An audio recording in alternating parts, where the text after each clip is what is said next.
Hola chicos, muy buenas tardes a todos. ¿Cómo están? Espero que muy bien. Pues bueno, vamos a comenzar con la clase, ¿de acuerdo? Hoy vamos a ver un tema muy bonito y muy interesante que es la inmunidad adaptativa, sus generalidades y otro tema más bonito todavía que son las inmunoglobulinas. Entonces, solo para hacer un pequeño recordatorio de lo que hemos estado viendo en las clases, si te fijas, las clases anteriores que vimos, primero vimos inmunidad innata, que habíamos dicho es la primera barrera de defensa del organismo contra las infecciones, que está lista para actuar de inmediato. Después, ¿qué vimos? Vimos el procesamiento y la presentación de antígeno. Entonces, ahora vamos a ver la inmunidad adaptativa. Si te das cuenta, vamos escalando. Inmunidad innata, células presentadoras de antígeno, y ahora vamos a empezar a ver lo más alto del sistema inmunitario, que es la inmunidad adaptativa. Bueno.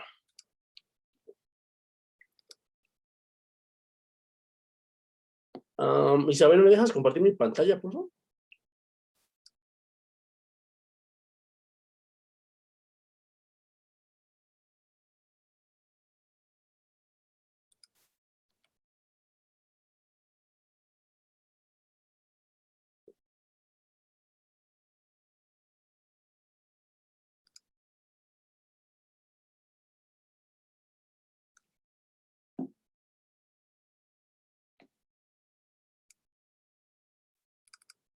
Listo.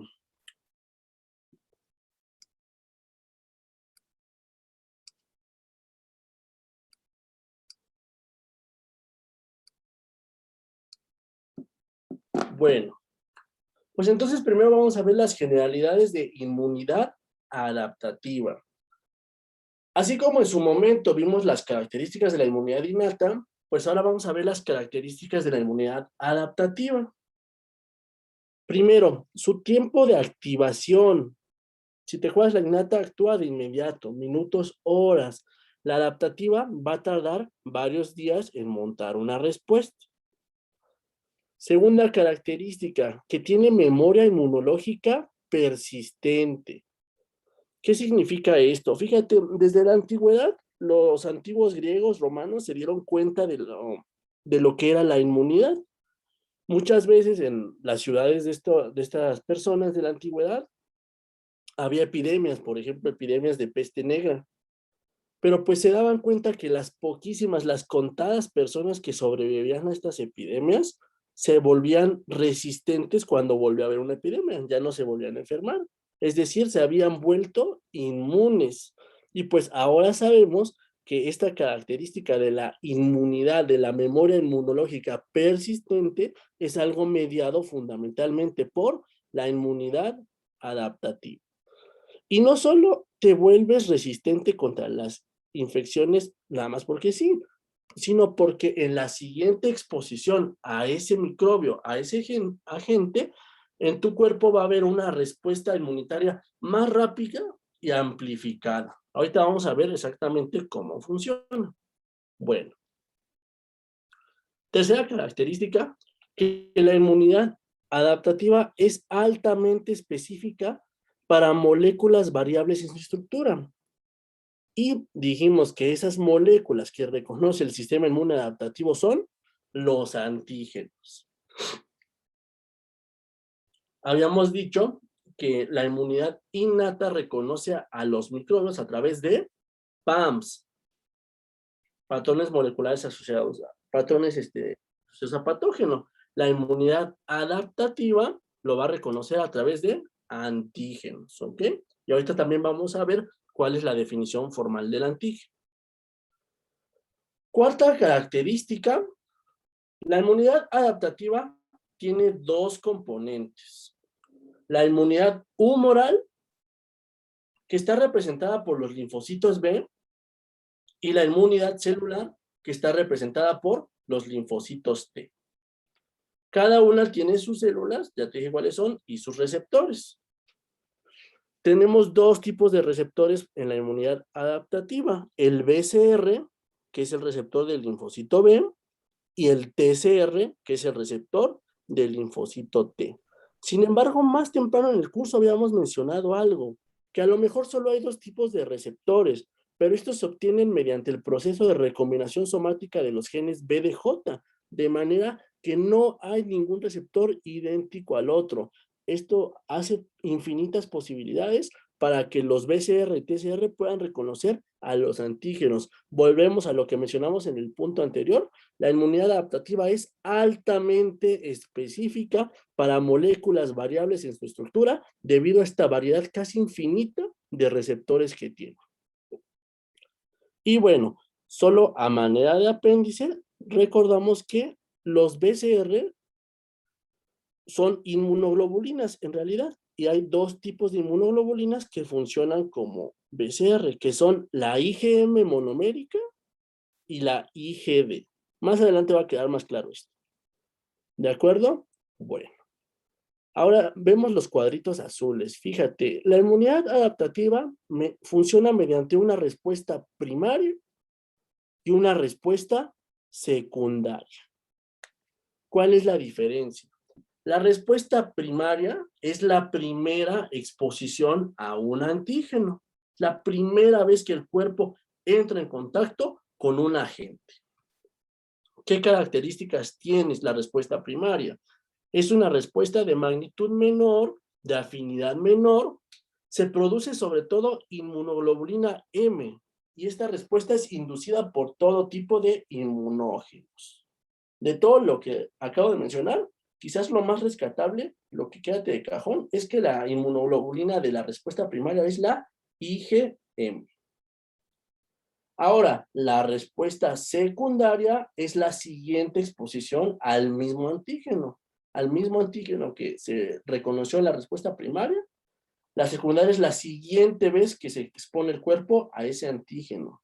Y por lo mismo va a ser una respuesta de magnitud y velocidad mayor, porque el cuerpo ya conoce ese antígeno.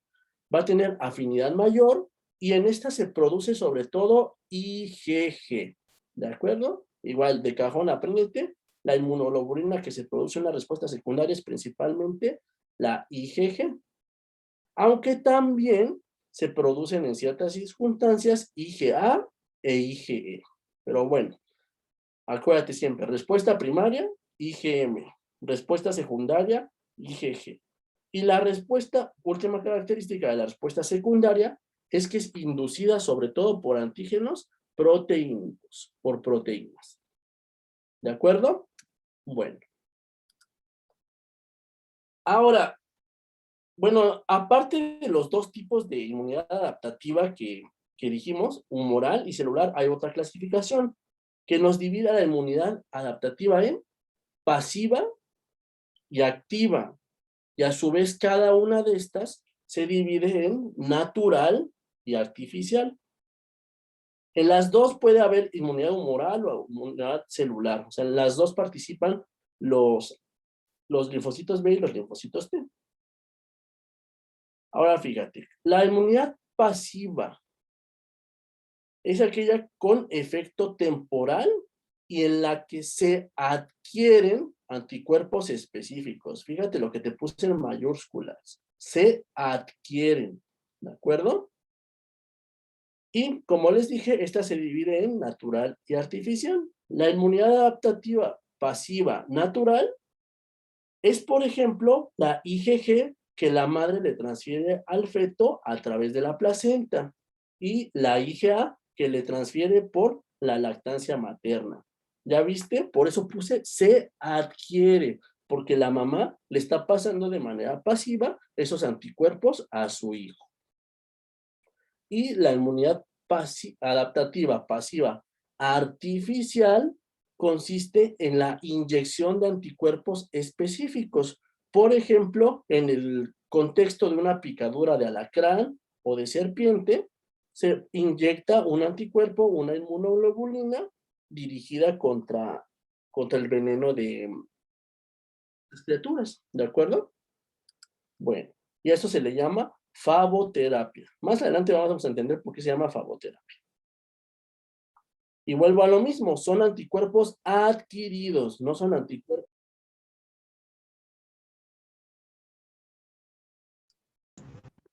Bueno, Ahora, la inmunidad adaptativa, ¿sí me escuchan, chicos? Se escucha. Me silenciaron por un momento. Pero bueno, ahora, la inmunidad adaptativa activa. Esta tiene memoria persistente y aquí se generan anticuerpos específicos. Otra vez vuelvo a lo mismo. Fíjate lo que puse en mayúscula. Se generan. ¿De acuerdo? Ahora, la activa pasiva es la que simple y sencillamente es la que aparece tras superar una infección. Por ejemplo, cuando te enfermaste de sarampión de chiquito, cuando eras niño, pues ahí se produjeron anticuerpos y por eso no te has vuelto a enfermar de sarampión. También, que aunado a la vacunación, pues ya, el sarampión es algo rarísimo. Aunque el año pasado hubo un brote en la Ciudad de México. Bueno, y la inmunidad activa artificial es aquella que se logra por inyección de antígenos que desencadenan una respuesta inmunológica con generación de memoria. Y esto que acabo de describir en un enunciado es la vacunación. ¿De acuerdo? Bueno, solo a manera de repaso, inmunidad pasiva natural, la que le transfiere la madre al hijo, pasándole la IgG a través de la placenta y la IgA a través de la lactancia materna. La pasiva artificial, cuando se inyectan anticuerpos específicos contra, por ejemplo, un veneno, en contexto de picadura de alacrán o de mordedura de serpiente. Esto es solo un ejemplo, ¿no? Hay otras aplicaciones de la inmunoglobulina, pero bueno, inmunidad activa, pasiva, simplemente cuando nos enfermamos, nos volvemos inmunes contra una infección. Idealmente, claro. Y inmunidad activa artificial, las vacunas. Así de sencillo. Muy bien. Ahora vamos a ver unos conceptos clave de inmunidad adaptativa. Estos, si quieres entender este tema de inmunidad adaptativa, estos son los conceptos que te tienes que memorizar. Entonces, primer concepto importante, el antígeno. ¿Qué es un antígeno? Palabra que ya no vamos a dejar de repetir de aquí a que acabemos el curso. Un antígeno se define como cualquier molécula que pueda ser reconocida por un BCR o un TCR. ¿Ok? Cualquier molécula que pueda ser reconocida por un BCR o un TCR. Por eso es un error decir que un antígeno es una molécula extraña. ¿Por qué? Porque también hay antígenos propios y de ellos depende algo que se llama tolerancia, que es un proceso que vamos a ver más adelante, pero básicamente es la razón por la que el sistema inmune no ataca al propio cuerpo, porque nos conoce o más bien nos tolera. Entonces, un antígeno es eso. Y a manera de recordatorio, ¿recuerdas los PAMP que vimos en la inmunidad innata, los patrones moleculares asociados a patógeno? Pues una molécula en realidad puede ser un PAMP o un antígeno. ¿Cuál es la diferencia? Simple y sencillamente el tipo de célula que la reconoce. Si a esa molécula la reconoció la inmunidad innata, va a ser un PAMP.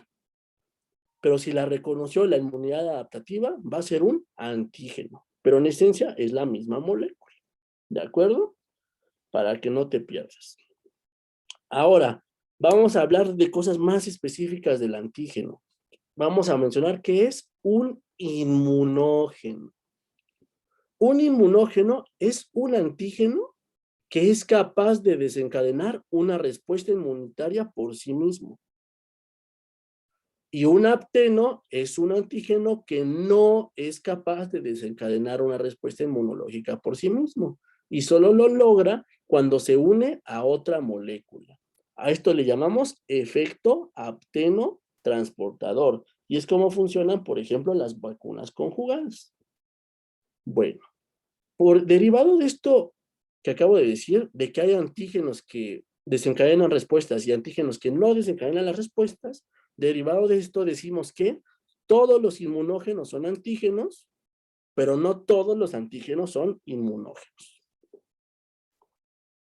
Y También hay grados de inmunogenicidad. No todas las moléculas desencadenan respuestas inmunitarias tan potentes. Las moléculas más inmunógenas, es decir, las que más fuertemente estimulan el sistema inmunitario, son las proteínas. Ahora, siguiente concepto importante de inmunidad innata es el epítopo o determinante antigénico, que es la porción específica de un antígeno que es reconocida por el receptor. El antígeno es una molécula puede ser una molécula muy grande, ¿ok? Pero, o sea, muchísimo más grande que la inmunoglobulina o que el TCR, pero por eso solamente la partecita chiquitita que es reconocida por el receptor, ese es el epítopo. Y una misma molécula puede tener varios epítopos, ¿de acuerdo? Y el parátopo es lo contrario. El parátopo es la porción del receptor que reconoce al antígeno. Bueno, estos conceptos son súper importantes, ¿ok? Estos deben quedar bien claros porque son la base para que entendamos lo que vamos a ver en las siguientes clases. Bueno.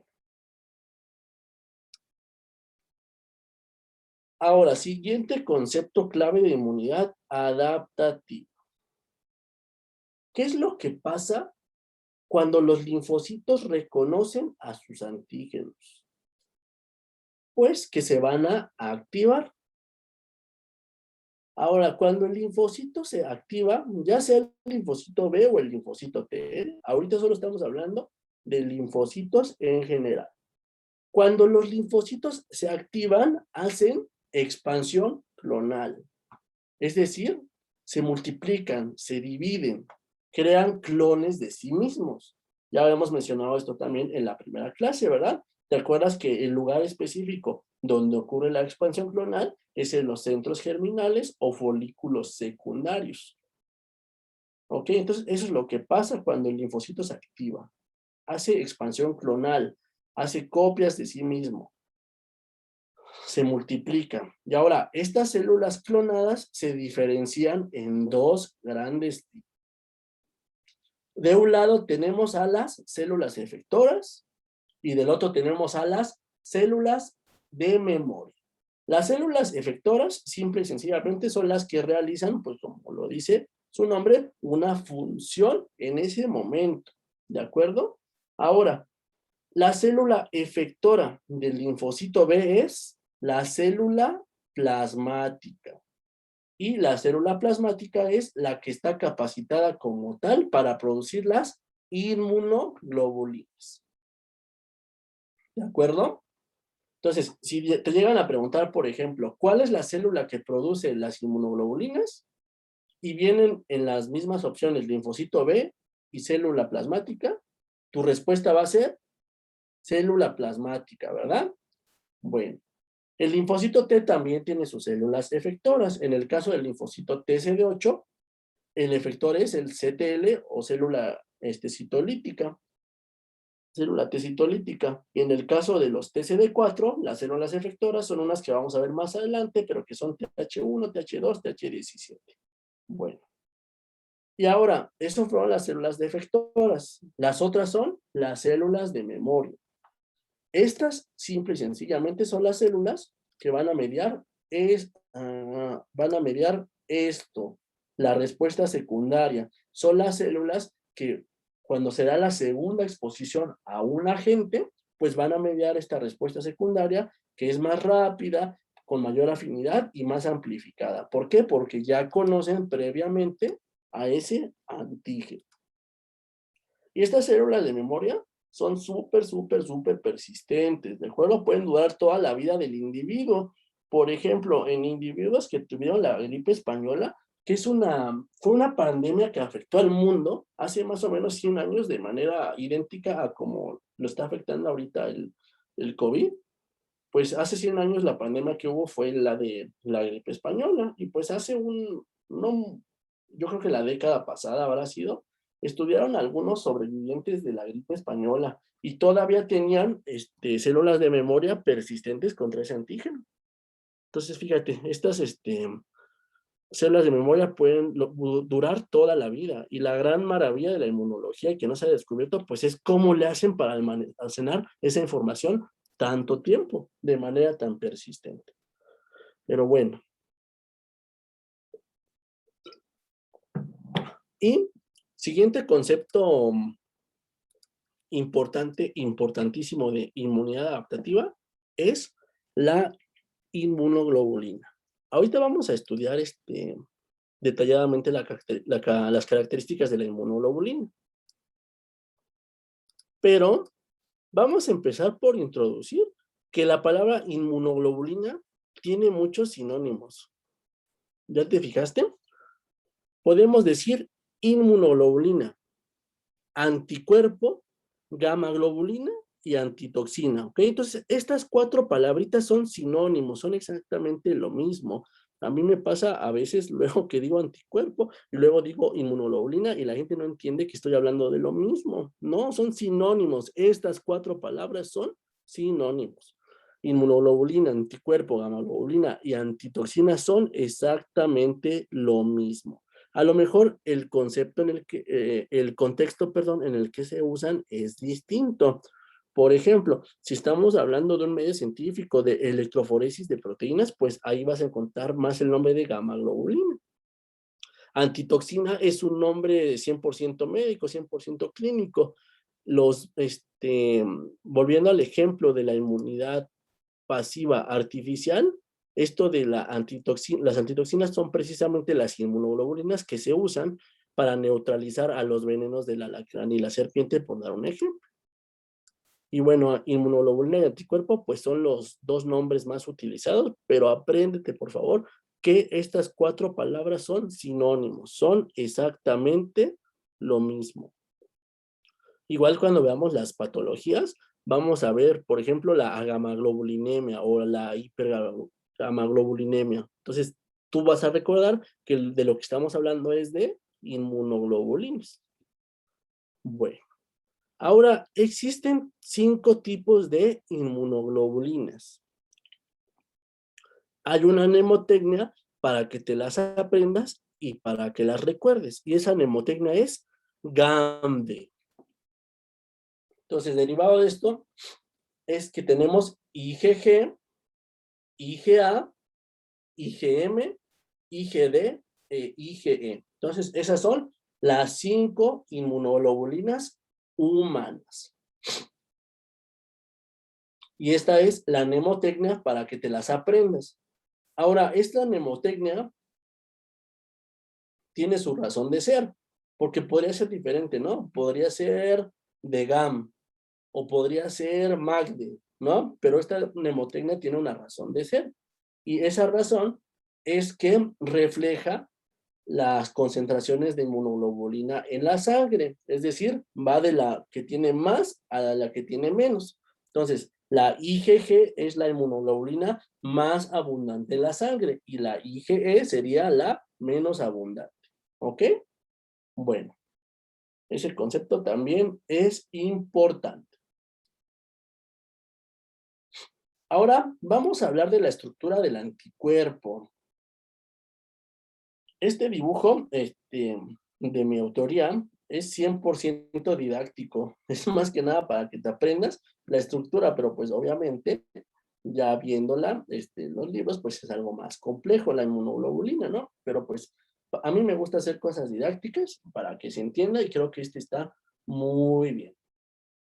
Entonces, vamos a empezar por decir que la inmunoglobulina está formada por 2 pares de cadenas. Tenemos un par de cadenas pesadas que les vamos a llamar H, de heavy en inglés, y un par de cadenas que les vamos a llamar light, bueno, ligeras, perdón, se abrevian como L de light en inglés, ¿ok? 2 pares de cadenas, un par es de cadenas pesadas o H y un par es de cadenas ligeras o L. Primer concepto importante. Ahora, cada cadena tiene un segmento variable que lo vamos a abreviar con la V y un segmento constante, que lo vamos a abreviar con la C. Entonces, ¿te fijas? Si, por ejemplo, esta es la cadena pesada, la H, va a haber un variable de H y un constante de H. Y lo mismo con la ligera, va a haber una región variable de L y una región constante de L. ¿De acuerdo? Ahora, si te fijas, esta inmunoglobulina en el dibujo, yo la estoy dividiendo en dos. Lo que queda por arriba de la línea se va a llamar FAB o porción, fragmento de unión al antígeno. Y lo que queda por debajo de la línea se va a llamar FC o fragmento cristalizable. Y por último, fíjate, aquí entre la porción variable de H y la porción variable de L, nos queda un espacio, nos queda un surco, pues este surco se va a llamar surco o zona de unión al antígeno. Y pues como su nombre lo dice, aquí es precisamente donde se reconoce el antígeno. Y si te fijas, cada inmunoglobulina pues va a tener dos zonas de unión al antígeno. Ahora, cada una de estas partes que te mencioné, ahorita solo te mencioné sus nombres, pero pues cada una va a tener su función. Entonces vamos a hablar de eso. Bueno, fíjate, vamos de arriba hacia abajo. H dijimos, pues simplemente significa cadena pesada. Ahora, la CH, que es la región constante de H. Esta región es importante porque determina el isotipo o clase del anticuerpo. Cada uno de estos tipos de inmunoglobulinas que te dije, G, A, M, D y E, eso es un isotipo. Isotipo es sinónimo de clase, ¿ok? Y pues, te decía, el isotipo de la inmunoglobulina va a ser derivada de la región constante de H. Tenemos 5 tipos de cadenas pesadas y por lo tanto 5 tipos de anticuerpos. Entonces, si la cadena pesada es alfa, esa inmunoglobulina va a ser una IgA. Si es una cadena delta, es una IgD. Si es una cadena epsilon, va a ser una IgE. Si es una cadena gamma, va a ser una IgG.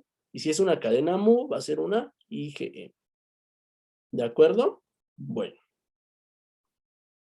Ahora, BH dijimos es región variable de la cadena pesada. L, dijimos, es la cadena ligera. Y a su vez existen dos tipos de cadenas ligeras. Hay cadenas kappa y cadenas lambda. Pero pues a diferencia de con la cadena pesada, esto no tiene ninguna relevancia. Bueno, más adelante vamos a ver que cuando un linfocito B sufrió edición de un receptor, que es un mecanismo de tolerancia que vamos a ver más adelante, lo puedes identificar mediante el tipo de cadena ligera que tiene, pero realmente no es muy importante. Solo apréndete que de la cadena ligera hay dos tipos, kappa y lambda, y no tienen diferencias notables. CL, dijimos, es la región constante de la cadena ligera, y BL, dijimos, es la región variable de la cadena ligera. Y entre BH y BL se forman, dijimos, la zona de unión al antígeno.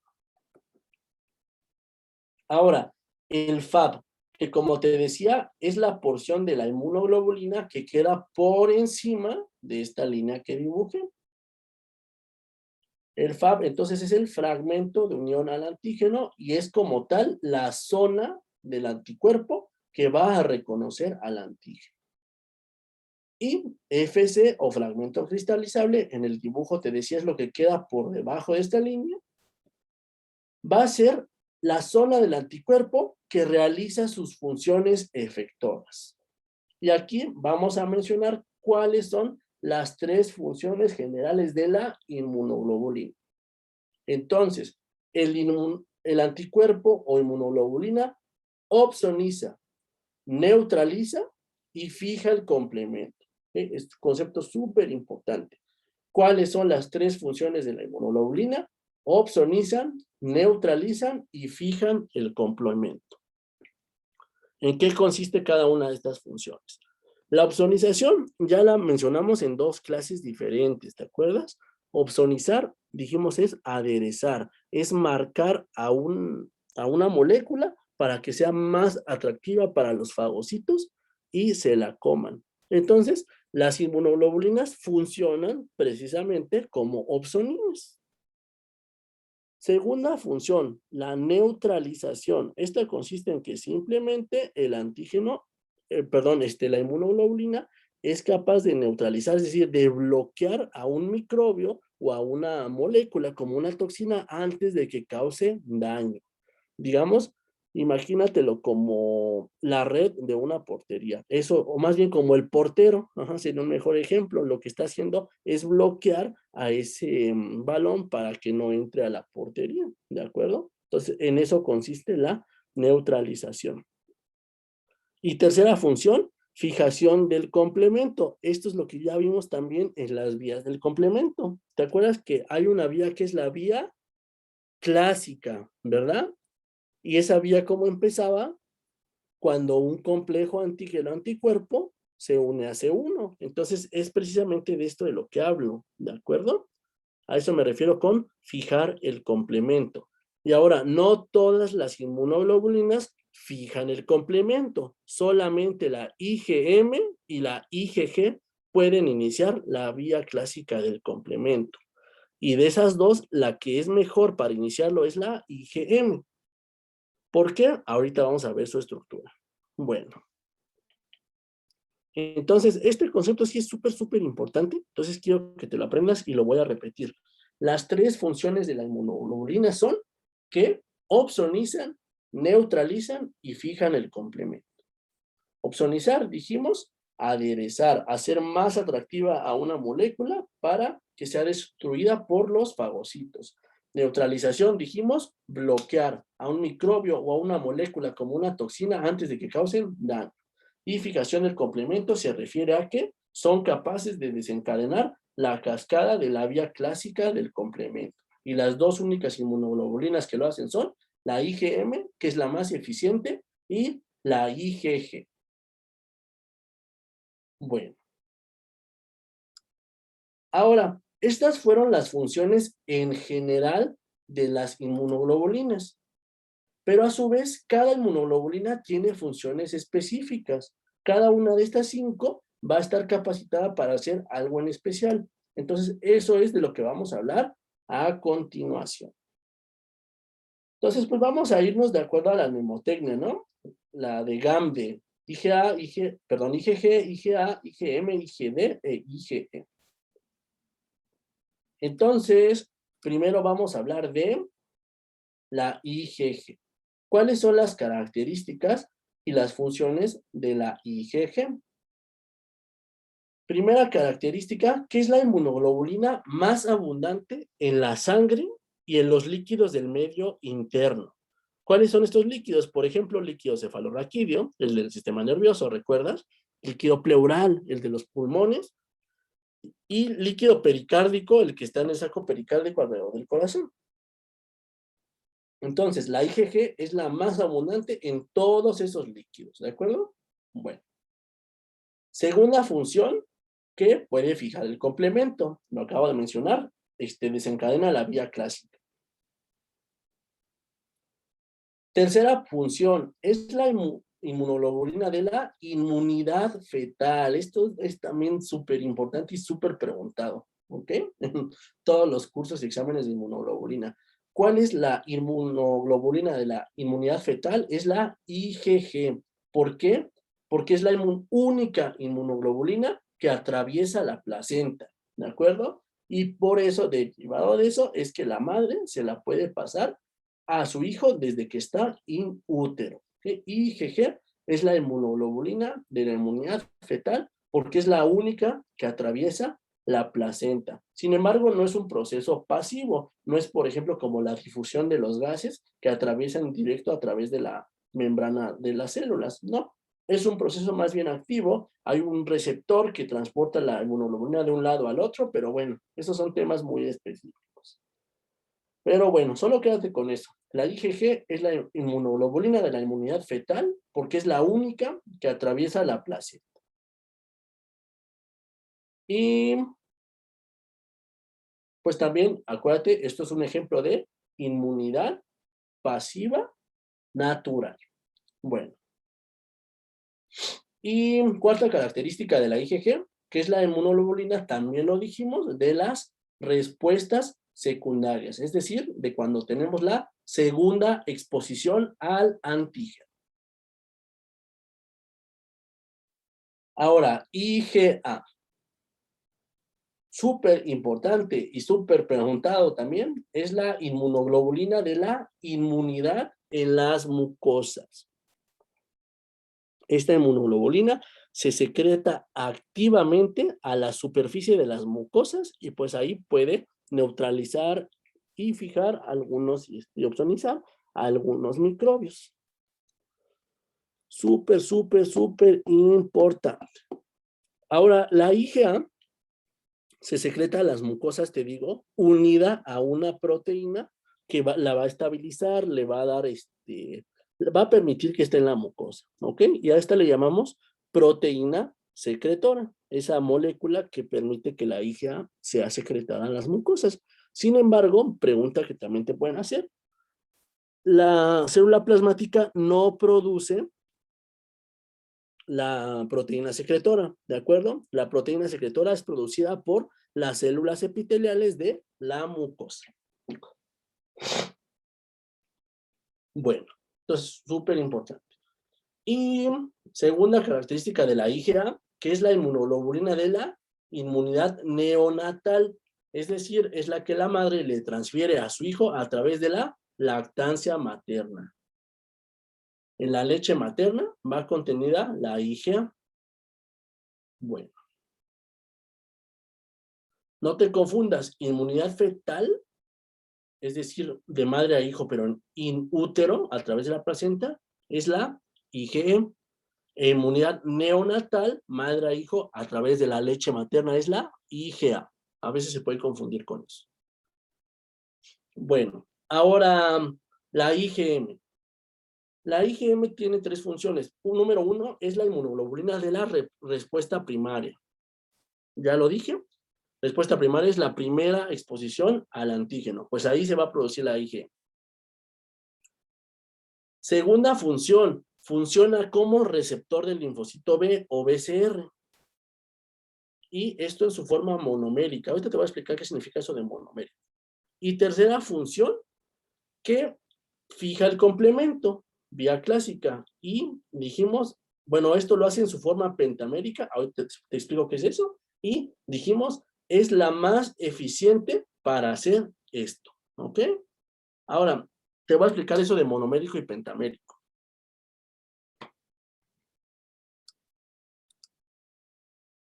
Mira esta imagen. La IgM existe en dos formas. Tenemos IgM monomérica e IgM pentamérica. ¿Qué es un monómero? Pues es una sola molécula. ¿Y qué es un pentámero? Pues son 5 moléculas juntas. Entonces, la Ig monomérica es como este Shiva que se ve aquí, este Dodge de aquí abajo, es una sola molécula, ¿ok? Y la IgM pentamérica es esta que está muy bien representada aquí, ¿ok? Son los 5 Shivas juntos, ¿de acuerdo? Eso es una IgM pentamérica y monomérica. Ahora, ¿por qué decimos precisamente que la IgM es la molécula más eficiente para fijar el complemento? Porque si haces la suma, pues tiene 5 fragmentos Fab, entonces tiene 5 sitios para fijar e iniciar la vía clásica del complemento. Y la IgG es un monómero, ¿ya te fijaste? Solo es uno, entonces pues solo puede fijar una molécula de C1. Entonces, ¿te fijas? Esa es la explicación por la que la IgM es la molécula más eficiente de las dos para fijar el complemento. Bueno, espero haya quedado más claro con ese meme. Ahora sigue la IgD. Esta es la más sencilla de todas. Simple y sencillamente su única función es como receptor. La IgD es un receptor del linfocito B o BCR, es decir, solo existe anclada a la membrana. Pues si te das cuenta es la que menos funciones tiene, ¿ok? Por eso aquí igual en el dibujo, en el meme, la ponen como el chimps. Y bueno, por último, la IgE también tiene unas funciones muy específicas. Función más importante, que es la inmunoglobulina que nos defiende contra los parásitos, ¿ok? Es la inmunoglobulina que nos defiende contra los parásitos, la IgE. ¿Y cómo funciona exactamente? También lo vamos a ver más adelante en el curso, pero pues te voy mencionando que cuando la IgE se une a sus receptores en los eosinófilos, basófilos y en los mastocitos, ocasiona su desgranulación y estos gránulos, principalmente en el eosinófilo, y estos gránulos pues matan a los parásitos, ¿de acuerdo? Y también ya lo había mencionado en otro punto del curso, pero esta es una función principalmente del eosinófilo. ¿Te acuerdas que te comenté que estas tres células, eosinófilo, basófilo y mastocito, tienen la misma función fisiológica? Pero también te dije, la más eficiente de las tres para matar a los parásitos es el eosinófilo. Bueno, y segunda función, que en realidad no es una función, sino que es algo indeseable.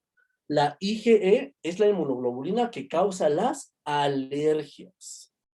Igualmente, cuando la IgE se une a receptores en estos tres tipos de células, pero principalmente en el mastocito, va a hacer que libere sus contenidos, sus gránulos, y eso va a causar los síntomas alérgicos. ¿Ok? Entonces, eosinófilo, principal célula que nos defiende contra los parásitos. Mastocito, principal célula que causa los síntomas alérgicos. Y en ambos casos, esto es desencadenado por la IgE. Bueno, y listo. Y pues nada más a manera, fíjate, de recordatorio. Aquí están las inmunoglobulinas. IgA, IgG, IgA, IgM, IgD e IgE, ¿ok? Acuérdate siempre de esto. Y pues este dibujo también nos dice otra cosa, que es lo que te decía de cuáles inmunoglobulinas tienen cuál estructura. La IgG es un monómero también, es solo una molécula. La IgA es un dímero, son dos moléculas, ¿te fijas? La IgM, te recuerdo, existe en dos formas, monomérica, que sería nada más una, y pentamérica, que serían dos. Perdón, dos, ¿eh? Son 5 moléculas unidas. La IgD, que es el CHIMS, solo existe en forma monomérica, y la IgE igualmente en forma monomérica. Y pues listo, chicos. Ese fue el tema de las inmunoglobulinas. Ahora, nos falta ver otro tema que es parte también del tema de las inmunoglobulinas, que es cómo se produce, cómo se activa el linfocito B y se convierte en célula plasmática para producir las inmunoglobulinas. Pero este tema es súper complejo. Entonces yo creo que vamos a dar un receso de 10 minutos y nos vemos para terminar la clase de hoy. Bueno, no se desconecten no se salgan de la sesión. Ahorita nos vemos.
Bueno, pues vamos a terminar con la clase, chicos.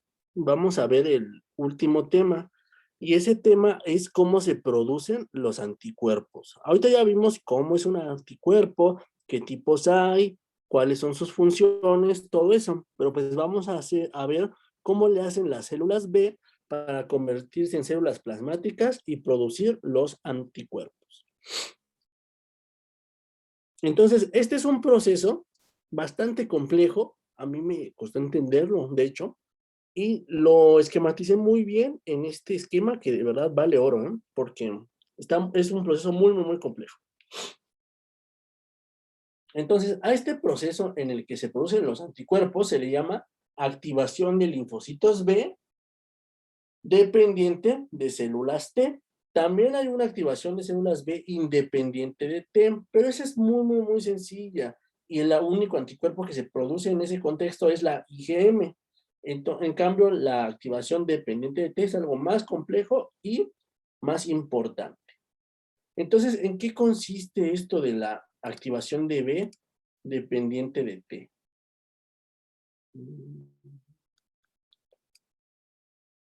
Mejor así. Bueno. Entonces, fíjate, vamos como siempre de abajo hacia arriba. Entonces, primero vamos a ubicarnos. ¿En dónde estamos aquí? Estamos en el ganglio linfático, ¿verdad? Y si tú te acuerdas, yo te mencioné que el ganglio linfático tiene 3 capas. Las que nos importan ahorita son la corteza, que ¿a quién encontrábamos en la corteza? A los linfocitos B, ¿verdad? Organizados en los folículos primarios. Y a la paracorteza, que ¿a quién encontrábamos aquí? A los linfocitos T, ¿verdad? Entonces, ¿en qué consiste esto? Tenemos que un antígeno llega al ganglio linfático, un antígeno que estaba en la linfa, por supuesto. El antígeno llega al ganglio linfático y es reconocido al mismo tiempo en 2 zonas diferentes y por 2 células diferentes. En la paracorteza, el antígeno va a ser reconocido por el linfocito TCD4 y en la corteza, en el folículo primario, va a ser reconocido por el linfocito B virgen. Pero te das cuenta, y esa es la gran maravilla de esto, que es el mismo antígeno, pero siendo reconocido al mismo tiempo en 2 zonas diferentes y por 2 células diferentes. La única diferencia es que el linfocito T, CD4, reconoce al antígeno procesado. Acabamos de ver la clase pasada, procesamiento y presentación de antígeno.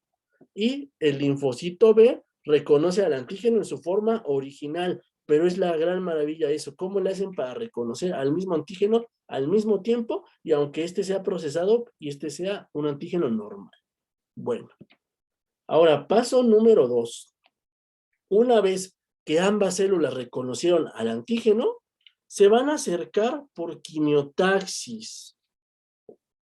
Fíjate, se están acercando, se acercan a la zona que está entre la corteza y la paracorteza. Y fíjate lo que hacen, es como si se dieran un besito.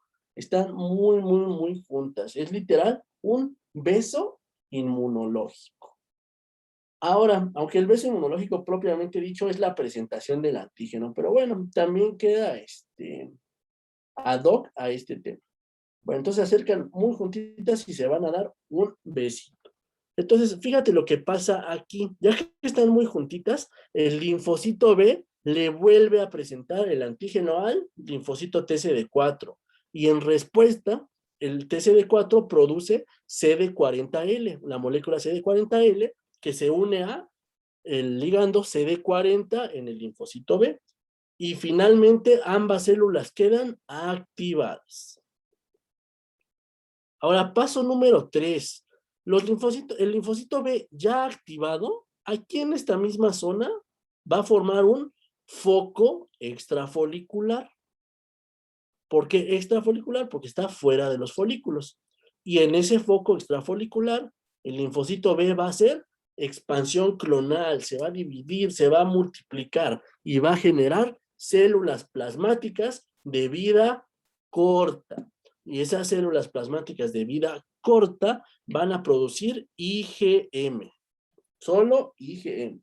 Ahora, esa IgM tiene dos destinos. Por un lado, se puede ir a la circulación, a la sangre, y por otro lado, forma inmunocomplejos. ¿Te acuerdas que el inmunocomplejo es la unión del antígeno y de la inmunoglobulina? Entonces va a formar inmunocomplejos con un poquito del antígeno que quedó por ahí, y estos inmunocomplejos van a ser captados por estas células que se llaman células dendríticas foliculares. Y ahorita vamos a ver cuál es la finalidad de esto. Esto se va a explicar en el paso número 5. Ahora vamos de regreso para arriba.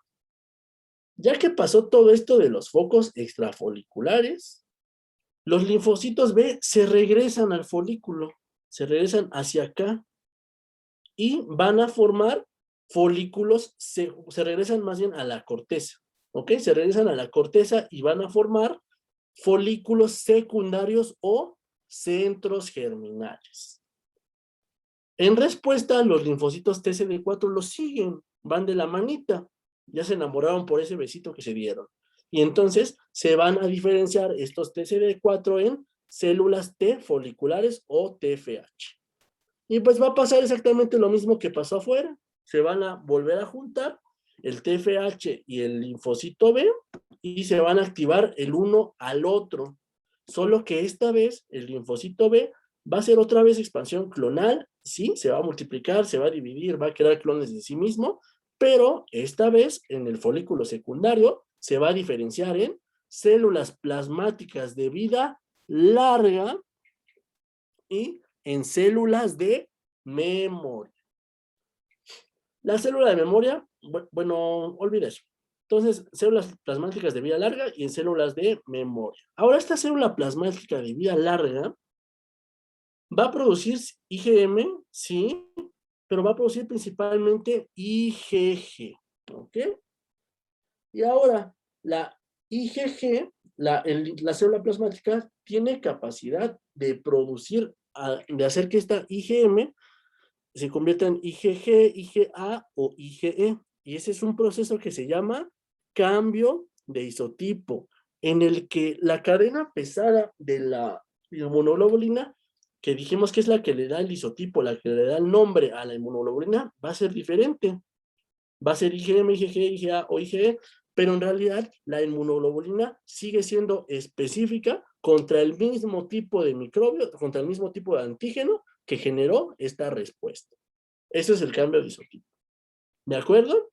Y pues por el otro lado se van a producir las células de memoria, que son las que en la siguiente exposición al antígeno van a estar bien listas, bien puestas para responder al mismo antígeno. Y paso número 5 y final. Mencionamos a estas que son las células dendríticas foliculares, ¿te acuerdas? Entonces, el último paso es que la célula dendrítica, con estos inmunocomplejos que capturó por acá, le va a presentar antígeno a las células que vienen naciendo aquí. Y solamente las células que reconocen el antígeno de manera más eficiente sobreviven, para que sean las más exquisitas y las más útiles la próxima vez que se produzca el reconocimiento de ese antígeno. Y este es un proceso que se llama maduración de la afinidad. Y listo.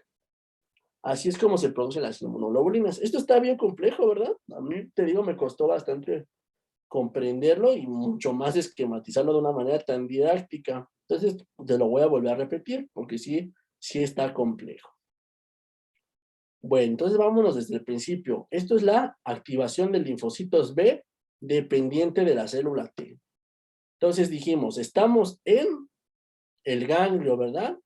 Y el ganglio tiene una corteza donde están los linfocitos B en los folículos y una paracorteza donde están los linfocitos TCD4. Bueno, entonces el antígeno llega al ganglio y es reconocido al mismo tiempo por el linfocito TCD4 en su forma procesada y por el linfocito B en su forma virgen, en su forma original.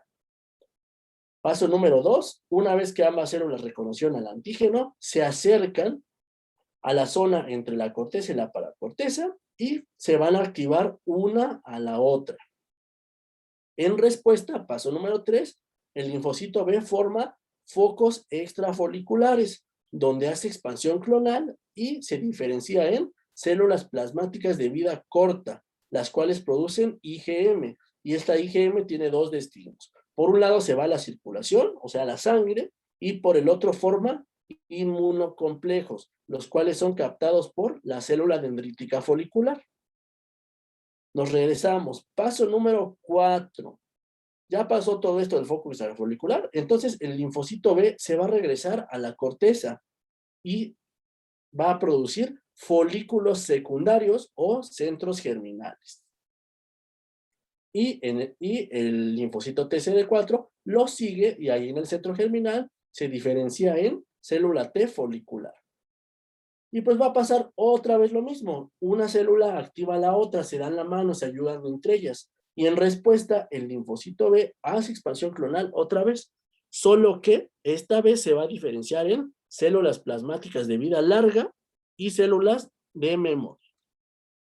La célula plasmática produce otra vez IgM, pero con la peculiaridad de que puede hacer cambio de isotipo.